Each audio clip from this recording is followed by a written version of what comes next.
2 ಬಾರಿ ದೌರ್ಜನ್ಯ ಆಗಿದೆ. ಅದು ನಿಮಗೆ ಗೊತ್ತಿರ್ಬೋದು.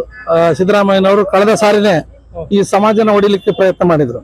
ಆ ಸಂದರ್ಭದಲ್ಲಿ ಗಟ್ಟಿಯಾಗಿ ನಿಂತವರು ನಮ್ಮ BS ಯಡಿಯೂರಪ್ಪ ಅವರು, ಶಾಮನೂರು ಶಿವಶಂಕರಪ್ಪ ಅವ್ರದೇ ಸರ್ಕಾರ ಇದ್ರು ಕೂಡ ಅವ್ರು ಬೇಜಾರಾಗಿ ಹೇಳಿದ್ರು, ನಮ್ಮ ಈ ಮುಖ್ಯಮಂತ್ರಿ ಆದ್ರೂ ಪರವಾಗಿಲ್ಲ, ಆದ್ರೆ ನಾನು ಧರ್ಮದ ಪರವಾಗಿ ನಿಲ್ತೇನೆ ಅಂತ ಅವರು ಕೂಡ ಒಪ್ಕೊಂಡ್ರು.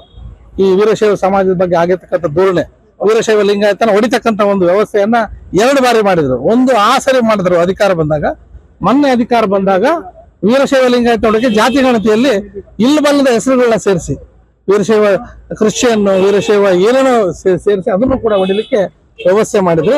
ಇದನ್ನ ನಮ್ಮ ವೀರಶೈವ ಸಮಾಜದವ್ರು ಮರೆದಿಲ್ಲ ಅಂತಕ್ಕಂಥದ್ದು ಮಾತನ್ನ ನಾನು ಹೇಳಿಕ್ ಬಯಸ್ತೀನಿ. ಸರ್, ಇಲ್ಲ ಒಂದ್ ಸಣ್ಣ ಕರೆ ಕೊಟ್ಟಿದ್ವಿ ಎಲ್ಲರಿಗೂ. ಹೆಚ್ಚಿನ ಜನಸಂಖ್ಯೆಯಲ್ಲಿ ಆಗಮಿಸಿದ್ದಾರೆ. ಪ್ರಾಯಶಃ ವೀರಶೈವ ಲಿಂಗಾಯತ ನಮ್ಮ ಎಲ್ಲ ಮತದಾರ ಬಾಂಧವರು ಭಾರತೀಯ ಜನತಾ ಪಕ್ಷವನ್ನು ಬೆಂಬಲಿಸ್ತಾರೆ ಅಂತ ನಾನು ನಂಬಿದ್ದೆ. ಒಂದ್ ಕಡೆ ಬಿಜೆಪಿ ಮಾಡಿದ್ರೆ ಇನ್ನೊಂದ್ ಕಡೆ ಕಾಂಗ್ರೆಸ್ ಇಂದ ಅಕ್ಕಮ್ಮ ಇದೆ ಸರ್, ಅದೆಲ್ಲ ಮತ್ತೆ ಅವರು ಕೂಡ ವೀರಶೈವ ಸಮಾಜದವರು ಆಗಿರೋದ್ರಿಂದ ಯಾರಿಗೆ ಇಲ್ಲಿ ಸರ್ ಸಮುದಾಯದವರು ಹೆಚ್ಚಿನ ಭಾಗ ಭಾರತೀಯ ಜನತಾ ಪಕ್ಷ. ಸೊ ಅಭ್ಯರ್ಥಿ ನೋಡಿದ್ರಲ್ಲ ಈಗ ಸೋಮಣ್ಣ ಅವರು ಬಂದು ಎಷ್ಟು ಚೆನ್ನಾಗಿ ಮಾತಾಡಿದ್ರು ಸಮಾಜದ ಬಗ್ಗೆ. ಮತ್ತೆ ಇನ್ನು ವೀರಶೈವ ಸಮಾಜದ ಬಗ್ಗೆ ಕಾಂಗ್ರೆಸ್ ಸರ್ಕಾರದಿಂದ ಎಷ್ಟು ತೊಂದರೆ ಆಯ್ತು, ವೀರೇಂದ್ರ ಪಾಟೀಲ್ ಇಂದ ಹಿಡಿದು JH ಪಾಟೀಲ್ ಅವರಿಂದ ಹಿಡಿದು ನಿಜಲಿಂಗಪ್ಪರ ಅವರಿಂದ ಹಿಡಿದು ಯಾವ ರೀತಿಯಾಗಿ ಈ ವೀರಶೈವ ಸಮಾಜವನ್ನ ಕಾಂಗ್ರೆಸ್ ಪಕ್ಷ ನಡೆಸ್ಕೊಂಡಿದೆ ಅಂತಕ್ಕಂಥದ್ದನ್ನ ಸೋಮಣ್ಣ ಅವರು ಬಹಳ ಸುವಿಸ್ತಾರವಾಗಿ ಹೇಳಿದ್ರು. ಅದನ್ನ ಮತ್ತೆ ನಮ್ಮ ಸಮಾಜಕ್ಕೆ ಅನ್ಯಾಯ ಆಗಿರೋದನ್ನ ವೀರಶೈವ ಮಹಾಸಭಾ 100%